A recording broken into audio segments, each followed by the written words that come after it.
1999, history, but not very far history, ADA, our parent organization, convened a one-day ministerial meeting on communication, on education and development in Harare, Zimbabwe.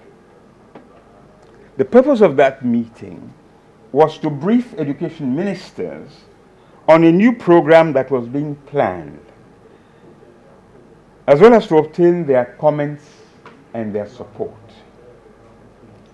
The Minister of Information of Zimbabwe was invited to join the meeting deliberately, and this was the first time that African education ministers and an African information minister were in the same room discussing issues of common concern.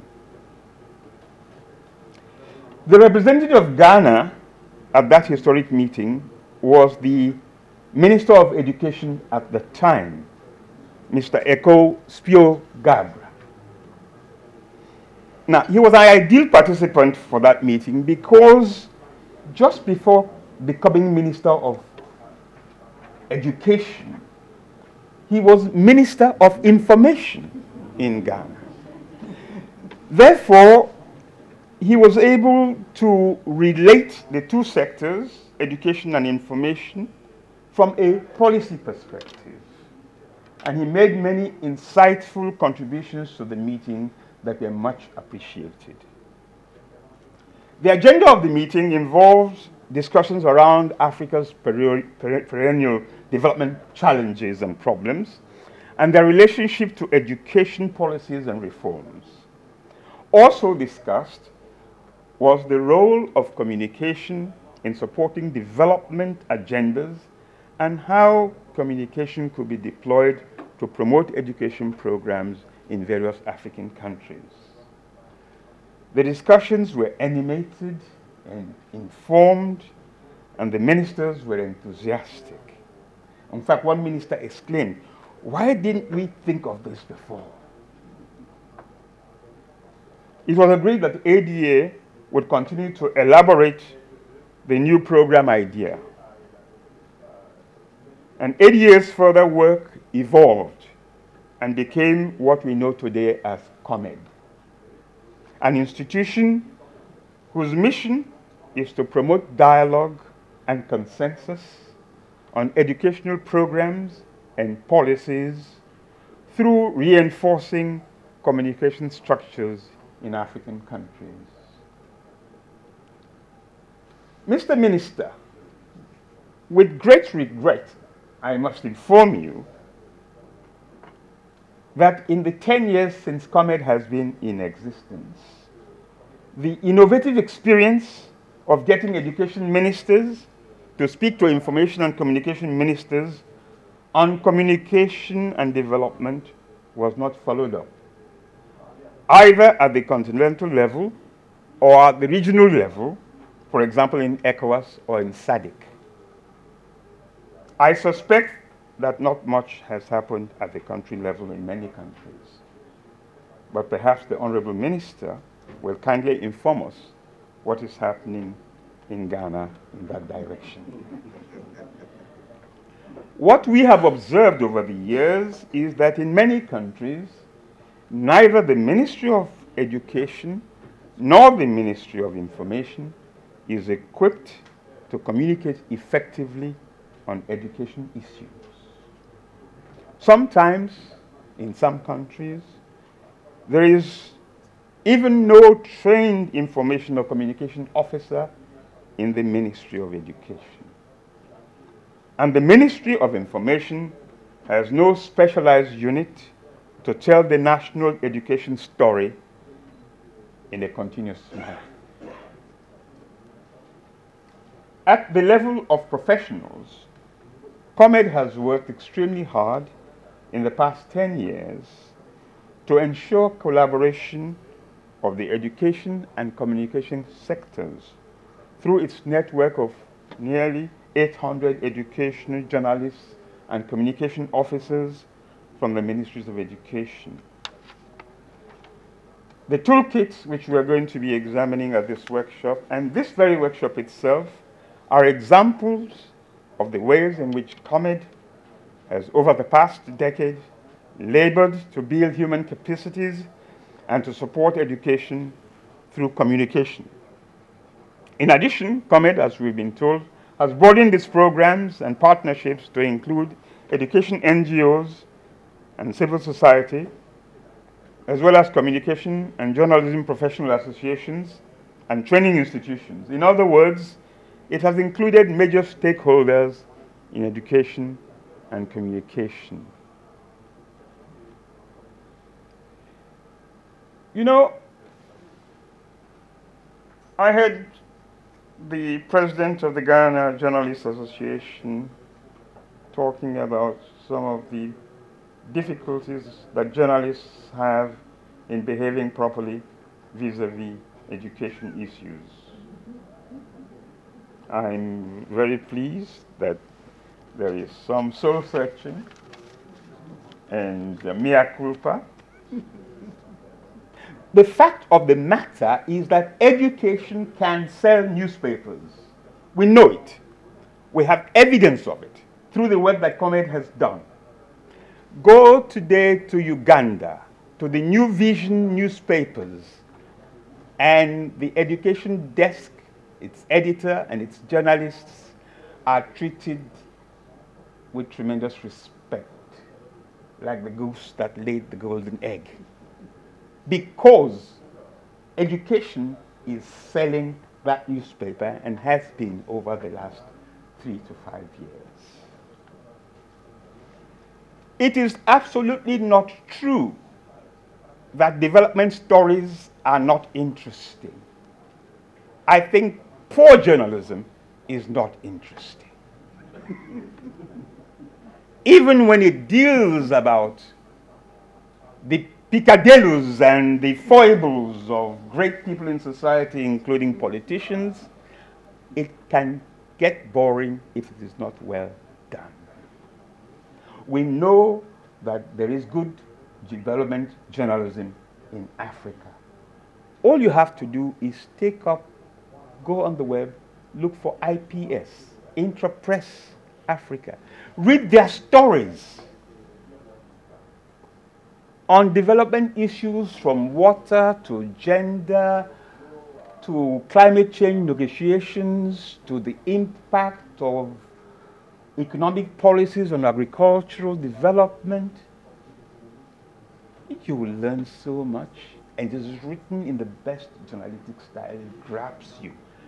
Human interest stories well written on any topic will be of great interest and will be read by anybody. So what we need is not a move away from development journalism. It's a move to get our journalists to be better trained to write the story of African development in an engaging and professionally competent manner. Competence is the name of the game. School feeding as a program. We have in this room somebody who won an award for writing a feature story on how the government of Lagos State was introducing feeding into its school system. It was an engaging story, and it won an award out of more than 700 applications and entries. So I hope that the dialogue between the education specialists and the communication and media specialists, that is the hallmark of COMED, will continue. But let me return to you, Mr. Minister.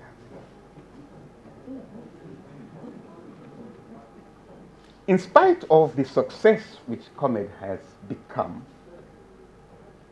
we still have not had the kind of policy level input for moving the actions of COMED to a higher level of effectiveness.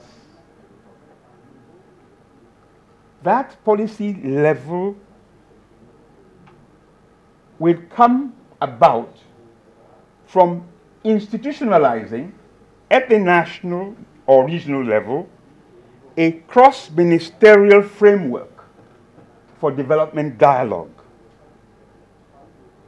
and strategic planning to make education not only a priority development issue, but to bring the critical importance of education reforms and progress to the center of development discussions and conversations at all levels, from the ministerial cabinet to the marketplace and to the farms. So, Mr. Minister, sir, who is going to bell the cat? Who will take the first step? Sir, may we humbly suggest that you now have a historic responsibility, in addition to your many, many responsibilities. Your presence here today, sir, should not be regarded as merely a formality. Nothing in our universe is by chance. We therefore request you, sir, to seize this political and social opportunity to change the status quo by directly engaging your colleague, the Minister of Education, so that jointly you can propose to your cabinet colleagues and to the government of this great country a program to capitalize on the importance of what information and education can do together to galvanize development in Ghana. But I'm not finished yet, sir. Because you remember, sir, in January of this year, you and I were in Abuja at the ECOWAS Conference of Ministers in charge of information and communication. So my further request, sir, is that after you have dealt with Ghana, you will now go to the ECOWAS level.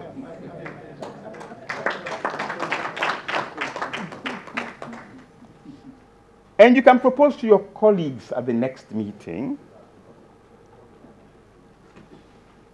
a similar action at the regional level so that our region can emerge from educational backwardness and illiteracy. ECOWAS has the largest numbers of illiterates on the African continent by region, and most of them are women, and this is not acceptable. So while Ghana is taking the lead, please, sir, take the lead. We want to make better progress in ECOWAS towards achieving the Millennium Development Goals, MDGs. As you know, among the 4 African countries that have been named as likely to meet the MDGs, the only ECOWAS country on the list is Ghana. How did you do it, sir? You have to share your secrets to your colleagues in ECOWAS. In attempting to strengthen the collaboration of Ministries of Education and Ministries of Information, I'm sure, sir, that you can count on technical inputs from COMED experts and specialists. We on the steering committee know that COMED has come a long way in 10 years. We are mindful of the support which COMED has received for its work from African governments, from non-governmental institutions, and development partners over that period. However, we feel it is time for COMED to move ahead to a higher level of relevance in the next decade. That requires a different level of commitment and, more importantly, policy support from its partners, and especially from political leaders in Africa. I know we can count on you, sir. Thank you very much indeed.